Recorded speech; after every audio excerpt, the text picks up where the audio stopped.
Back in the 90s, a glorious time. MMA hadn't reached its prime. They had some stars, just not a lot. But this focuses on two marks.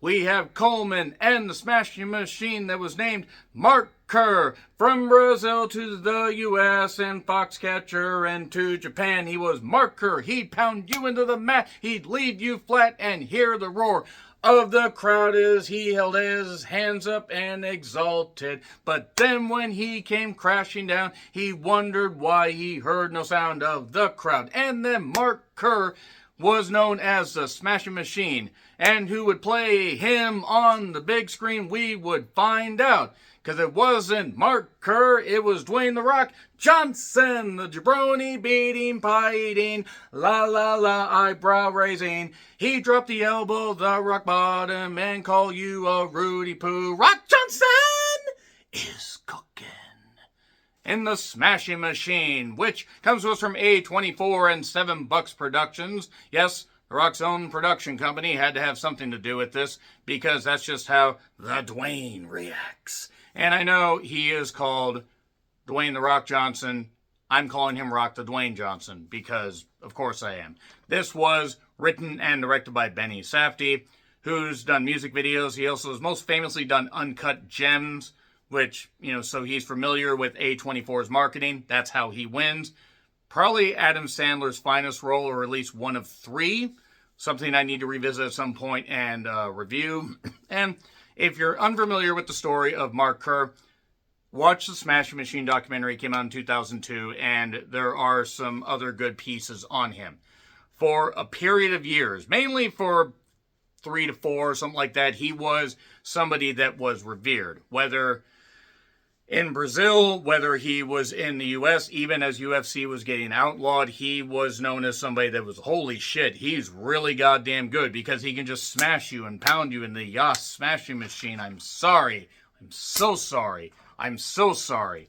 But he would also gain notoriety and fame in Pride in Japan. And for MMA enthusiasts, you will know who Marky is. You also know who Mark Coleman is. And Mark Coleman in this is played by Ryan Bader. I have to say, he actually does kind of look like Mark Coleman. I'll give him that much credit. And I will say this much about Rock the Dwayne Johnson, the Dwayne. He did put in the work to have the physique and also the prosthetics and stuff to look as much like Marky as possible. Now, Marky, unfortunately, had a bit of a fall in his career, and a spectacular fall. He is still here to tell his story. It's been a lot of trials and tribulations and stuff like that, but he is still here. I believe he was an advisor for this movie, which would make sense given they're trying to make it as realistic as possible as far as presenting MMA and presenting his personal life. And this got quite the marketing campaign. Film festivals were just lavishing it with praise. And then you would start to hear whispers of maybe, Rock the Dwayne Johnson could possibly get an Oscar nomination. You're hearing all this praise.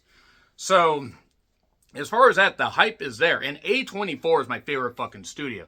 So when I saw The Rock was involved in an A24 production, I'm like, okay, if he keeps his ego in check, because he's been known to have a bit of an ego, and he's got every right to have an ego because he's had some spectacular hits. He also had Black Adam. The hierarchy of the DC universe did not change.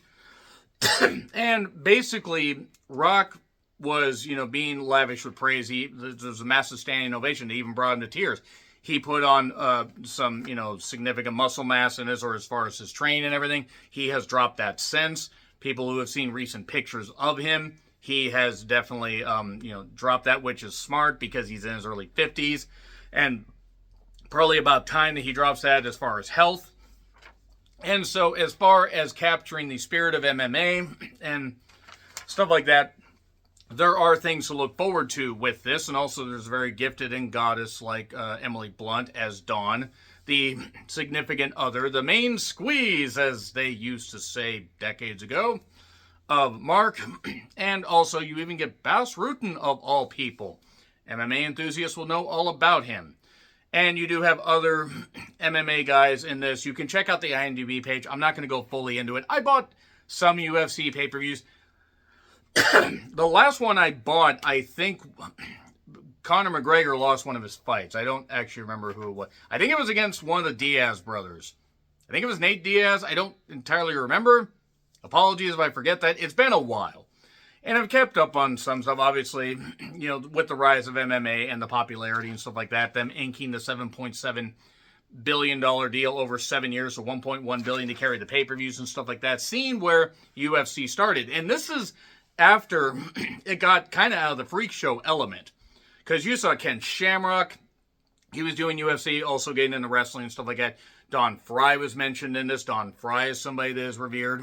And also Dan Severn, somebody who's revered in MMA, also in professional wrestling, because he can stretch the fuck out of you. So there are mentions of that, and basically this just chronicalizes, easy for me to say, Mark Kerr's life, essentially from 97 to 2000. Kind of his career peak, shall we say, where things start out in Brazil, grow to where he ends up, mainly fighting in Pride and stuff like that, and his dealings with his significant other, Dawn, his dealing with injuries, his reliance on pain medication, and stuff like that, because that was a big thing about, Mark Kerr's life, and something that is explored in this particular movie. And, as far as the presentation and stuff like that, Benny understands how to, present a story in a unique way, and telling a sports tale, about a sports figure, unsung or not, you have to, present it in a bit of a different way, even if you follow some of the same beats. And really the best comparison I can come up with this is kind of like how they presented Raging Bull. Raging Bull, Cinderella Man. Yes, Raging Bull came out after, or before Cinderella Man, well before. And there's even been some other MMA movies and stuff like that, but this is one where it's been receiving the critical acclaim in the film festival circuits and stuff like that. And everybody's been talking about Rock the Dwayne Johnson getting an Oscar nomination. The fuck movie were you guys watching? What the fuck? What movie were you guys watching? See, I gave enough of a setup here because I am going to absolutely destroy this fucking movie. I will say Ryan Bader, again, as Mark Coleman, he was fine. Rock put in work to physically look like Mark Kerr. And also, this is a farcical movie. This is fucking farcical. This is ridiculous. This is so tonally inconsistent. The dialogue is absolute fucking dog shit. And I don't care if it's based on actual interactions that Mark had. I don't care. I do not care about that.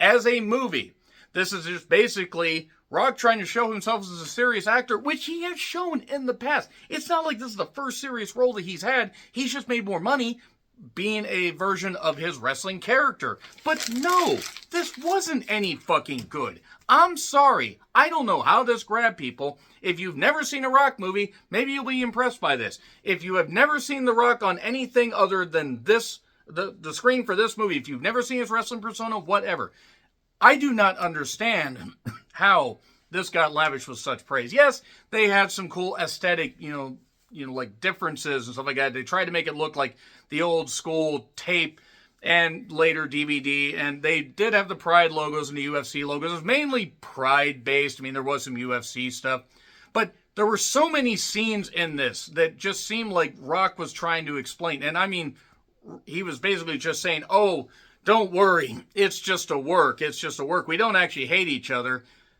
He's doing the same thing that he did in the goddamn, press conferences now that he's part of the TKO executive board, where, oh, it's just stories. We don't even have to end in an actual match. And maybe this is my bias coming out towards Dwayne, but Dwayne's such a nerdy name, by the way. Such a nerdy goddamn name.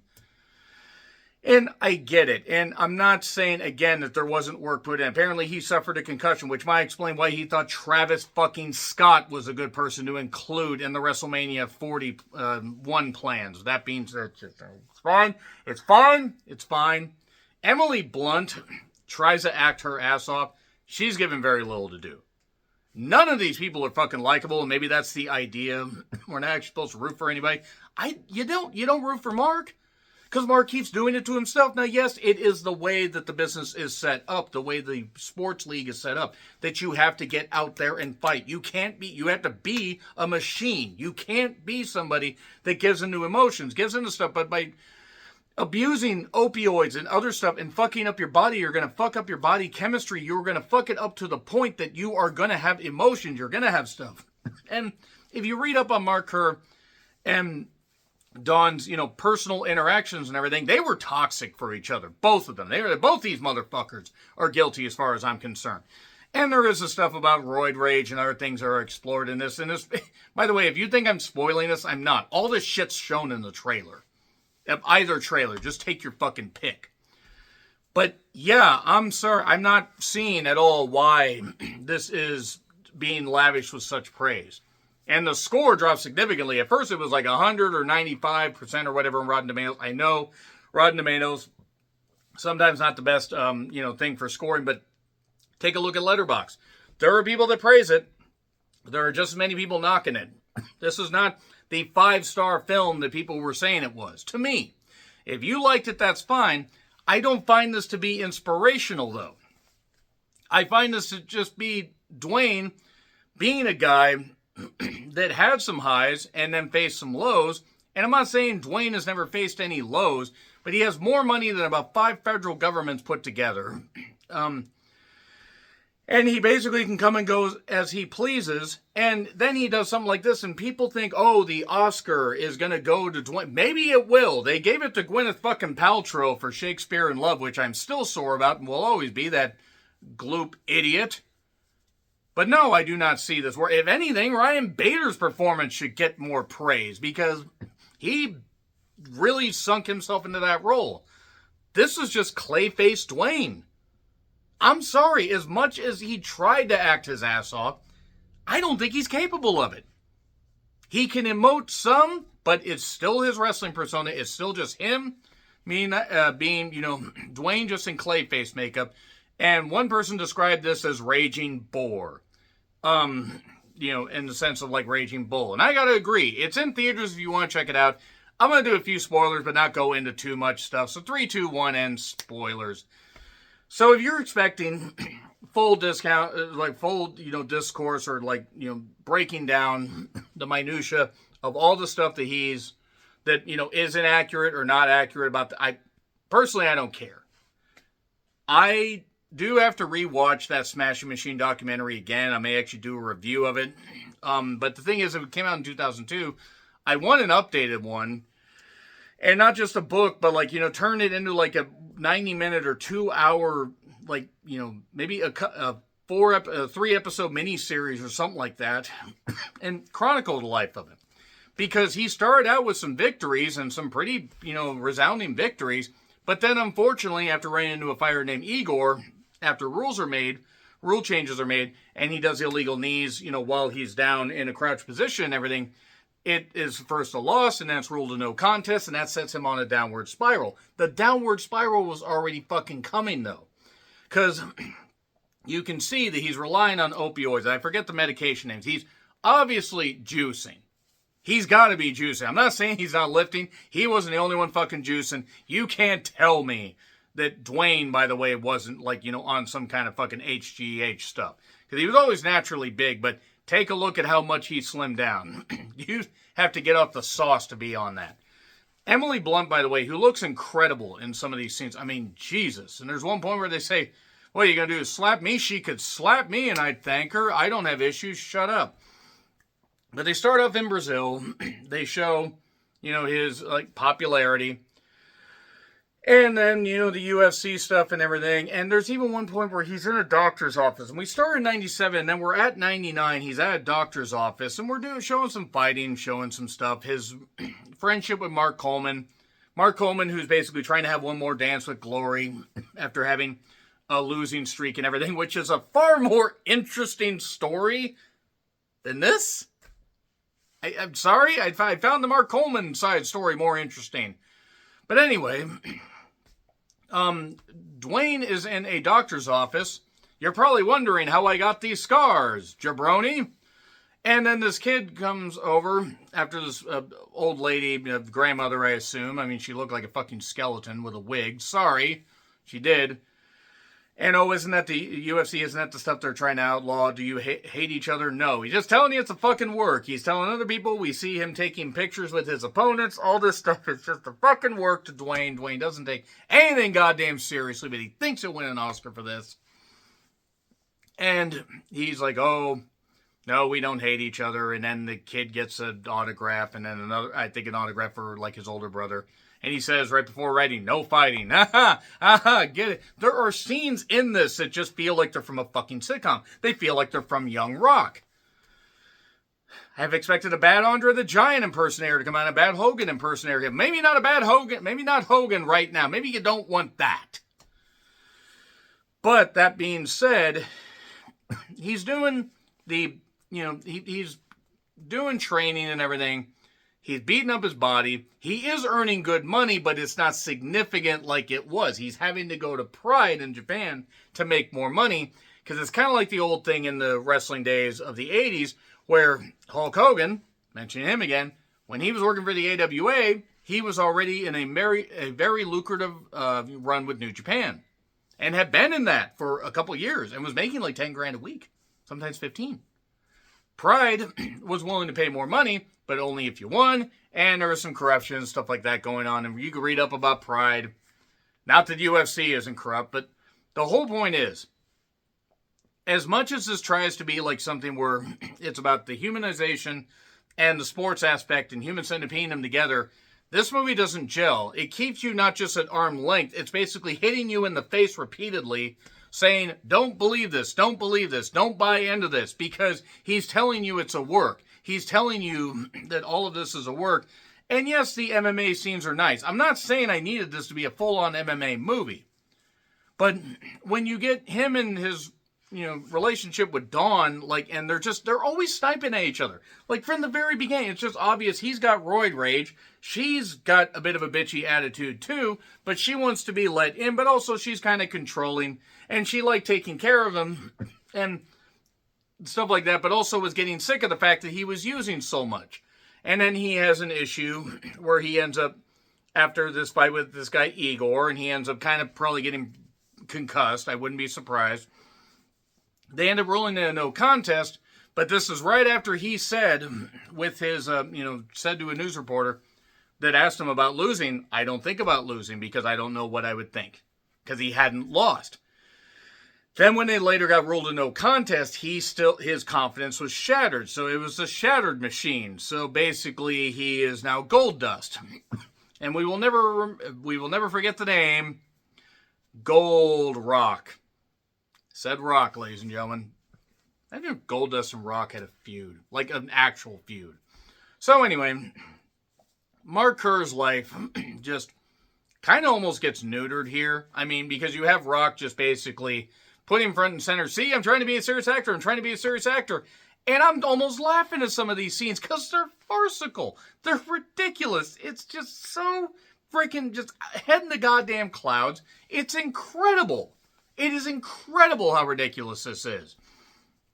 So he wants to make a comeback, but he ends up having a bit of an OD, shall we say. He ends up in the hospital. Mark Coleman comes down and talks to him. And basically he gets into rehab. And he cleans up, but meanwhile, Dawn's going out drinking and taking Advil and stuff like that. And that's even a reference to something that happened with this fight in Japan, where they didn't have anything stronger, they just had Advil. And also, she's trying to be backstage to maybe, inspire him and everything and stuff like that. You got Emily Blunt in your fucking corner, I'm going to run through a fucking brick wall for her. I don't have issues, shut up. But all of this is not humanizing him. If anything, it's making him a caricature. It's making her a caricature. Again, Ryan Bader as goddamn Mark Coleman is about the only interesting one. And then there's this talk, after he gets out of rehab, it seems like things are going okay, but he calls his sponsor. He is talking, all this. He's talking about various, issues, because him and Dawn are at each other's throats. Again, toxic relationship. It's also a toxic, cartoonish relationship. Because it feels like we come in on the middle of these discussions every time. It feels like we come in maybe at the very end where we don't see how anything builds. And yes, he's got his anger issues from punching people in the head and being punched in the head and kicked in the head. She's got her issues from being a very attractive but likely bitchy woman, and just all this stuff. And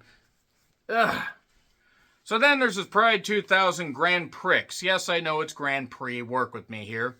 It's 16 fighters, and the winner wins $200,000. And Mark had missed an event. This is when Pride was getting going. Pride had done a few events by this point. UFC had done more events by this point because it started sooner. Or it started earlier. And the idea is he's going through... We don't actually see him go through that many people, but as things are going on, he has like a full-on argument just before going to Japan with Dawn. And instead of a party, he tells her to leave. And then 0 to 60, she goes and grabs a gun and tries to basically Chris Von Erich herself. Why I decided to knock the Von Erichs, I don't know. But he stops her and then stops her from taking pills and holds on to her like, I'm not letting go. I'm not letting go because he knows what it's like. And he's like, oh no, she's getting an addiction. I got to help her. So then she goes to a goddamn psych evaluation thing. He goes to do some goddamn, the goddamn Grand Prix. And the idea is, if he can get through this guy, Kazuyuki Fujita, I believe is what the name was. If I got that wrong, I'm sorry. There was also a guy, Inoue, I-N-O-U-E, or I-O-U-N-E. I think it's how it is. Again, MMA fans, correct me in the comments. I'm trying to be respectful.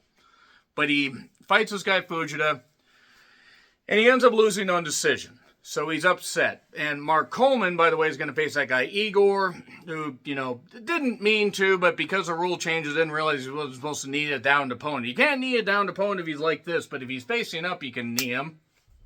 Whatever. And Mark Coleman wants one more dance with glory. He's talking to Mark. He's talking to Kerr. God. Marky Mark and the Curry Bunch. So... essentially, he talks to him and just is like, and Dwayne is like, hey, it's okay. Go out there and win. I'm beat up, but I'm all right. And then he gets in a shower and does this, freaking thing where he's kind of laughing, but also crying and stuff like that because he did his best. And he had flashbacks where he basically just was all lost, during this fight. And that's why he lost, because he had flashbacks, a whole bunch of trauma that went on in his life, and he, basically just folded. And Bas Rutten is there, and there was an earlier scene, by the way, with Bas Rutten, where he was showing him how to punch, but unfortunately he hurt his arm, and then, even though Kerr's clean, he had some old pain medication, gave some stuff like that to Bas, and said, man, no wonder you were always sweating, and how did you function on this shit? And he'd been clean for a while. I mean, he'd been clean for a number of years. Even with, relapses or any of that stuff, Kerr's been clean and sober, had, surgeries that he needed and had to do without pain medication in the intervening years. I can only imagine how terrible that is. But Mark Coleman ends up winning the $200,000. Okay, cool. And then we just cut to Scottsdale, Arizona, 2025, and there's actual Mark Kerr in the store. And then he just waves to everybody, says, goodbye, everybody. Thanks for coming. Just fucking slap us in the face, why don't you, Benny? It's not real, says Dwayne. I'm glad that a big screen production of his story is done because it's a cautionary tale, and hopefully Mark has a clean and sober life from here until the day he passes. But this was just fucking ridiculous. This gets an F. I'm sorry. I put a rating up I put up a review on Letterboxd if you want to check it out. And if I'm too harsh on this, I really don't fucking care. You want an Oscar for this, Dwayne? Forget the smashing machine. It's more like a poo-tang pie machine. No, it's more like, you know what? I don't even have a cogent thing to talk about. So that being said, yeah, F. I'm sorry. The smashing machine gets an F. We see pictures of Mark Kerr's life as the crest. This is a 2-hour and 3-minute movie. And Jesus Christ, if it had been done in an hour and 40 minutes, at least it would have been done quicker. All right. Yeah, so agree, disagree what I said. Like, share, subscribe. Twitter, Letterboxd, Blue Sky handles in the description. I'm John Redland. Until we see Rock the Dwayne Johnson do something else again, happy trails to you.